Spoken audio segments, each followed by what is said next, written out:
Bienvenue dans cette nouvelle vidéo dans la tête d'Oussama. Dans cette vidéo, j'aimerais revenir sur un sujet extrêmement important qui est comment utiliser l'IA au quotidien dans votre entreprise.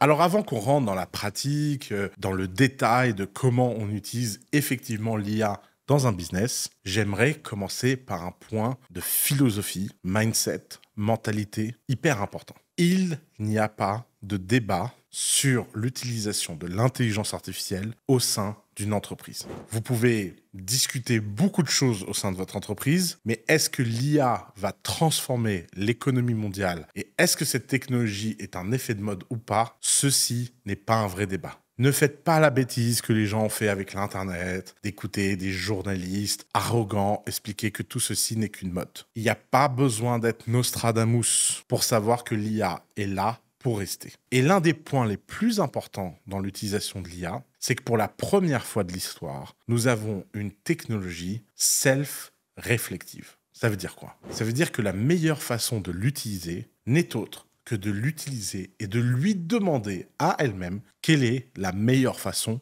de l'utiliser. C'est la première fois de toute l'histoire de l'humanité qu'une technologie peut faire des suggestions concernant son propre usage et sa propre méthode d'utilisation. Et ça change tout. Pourquoi ? Parce que ça donne le pouvoir aux esprits curieux. Et j'espère que si vous êtes sur cette chaîne et que vous regardez cette vidéo, vous êtes plutôt du côté curieux. Mais s'il s'avère que vous êtes un touriste sceptique passé par là, je ne saurais jamais vous le dire avec autant de ferveur. L'intelligence artificielle est l'élément comparatif le plus distinctif que vous pouvez mettre dans votre entreprise en avance pour tirer un avantage concurrentiel immense. Et il y a plein de domaines dans lequel vous pouvez utiliser l'IA. Vous pouvez utiliser l'IA pour communiquer avec vos clients, en tant qu'assistant, pour brainstormer, pour coder, pour faire des choses. La seule limite à l'utilisation de l'IA est sans doute votre propre intelligence. Alors, petite méthode toute bête. L'une des meilleures façons de commencer sur l'utilisation de l'IA est de commencer par apprendre à s'observer.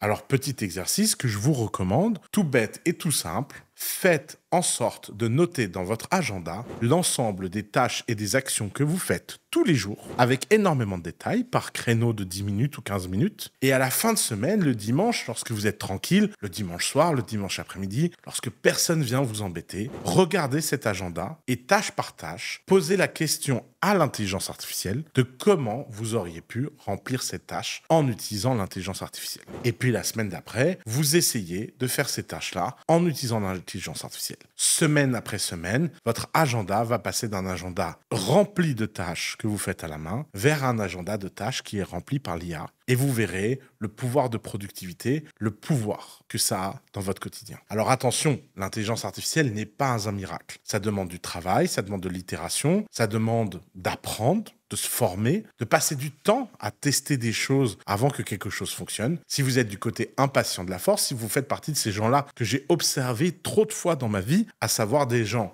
qui prennent un cas au hasard ou un use case un peu extrême qui ne fonctionne pas et qui disent « Oh, ça y est, c'est pas pour moi », l'IA sera sans doute pas pour vous. Par contre, si vous êtes du côté rigoureux, itératif, patient, vous allez pouvoir découvrir des usages inespérés de l'IA, surtout, et je le répète, si vous collaborez avec l'intelligence artificielle pour trouver les meilleures pistes. Alors, première recommandation. Les intelligences artificielles, il y en a plein. Vous avez ChatGPT, Claude, Gemini, Llama, etc. Chacune d'entre elles a ses points forts et ses points faibles. Il n'y en a aucune qui est fondamentalement meilleure que les autres. Et donc, je vous recommande de passer du temps à tous les utiliser. N'essayez pas de devenir un expert en machine learning. Ne prenez pas l'approche ingénieur français, un peu tous ces gens là sur Internet qui semblent nous dire que la seule façon d'utiliser l'intelligence artificielle est d'être ingénieur. Ne faites pas cette erreur-là. Non.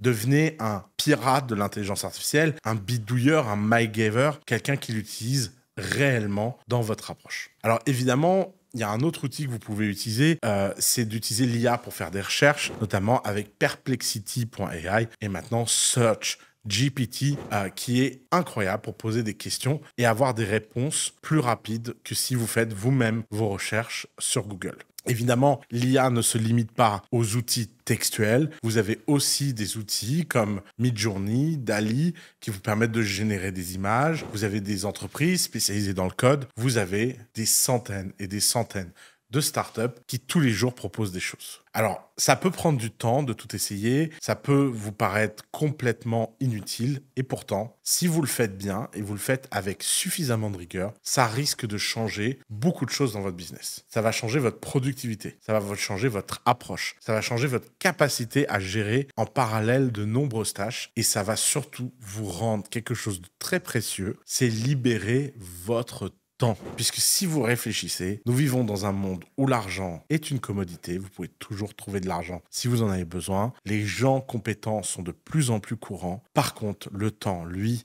il est limité, rare, et tant que Sangoku ne nous aura pas donné la clé de la salle du temps, nous serons tous condamnés à partager ce temps qui, lorsqu'il est perdu, est à jamais récupérable. Et c'est en ça, finalement, que l'intelligence artificielle est hyper intéressante, c'est que ça permet à des gens comme vous, comme moi, de changer leur approche et d'utiliser l'intelligence artificielle pour répondre à des questions de productivité au sein de leur entreprise. Alors, si vous vous posez la question quand même de comment vous former, n'hésitez pas à aller sur YouTube, il y a plein de vidéos. Cette vidéo d'introduction, elle est là pour vous donner envie, mais il y a des centaines de vidéos tutoriels que vous pouvez regarder, il y a des centaines de newsletters auxquels vous pouvez vous inscrire, et petite astuce, vous n'avez plus besoin d'être limité par la barrière de la langue, puisque grâce à l'IA, vous avez même accès à des contenus en anglais alors que vous ne parlez pas anglais ou que vous ne maîtrisez pas l'anglais. Je pense que la chose la plus importante avec l'IA, c'est de comprendre qu'elle donne du pouvoir à ceux qui jusqu'à présent en manquaient. Ça change le pouvoir de la compétence technique, ça rend quelqu'un de non technique en technique, ça change le pouvoir marketing, ça permet à quelqu'un de pas clair d'être très clair, à quelqu'un de pas vendeur d'être très vendeur, ça change le rapport de la réflexion, ça aide à penser, mais à aucun moment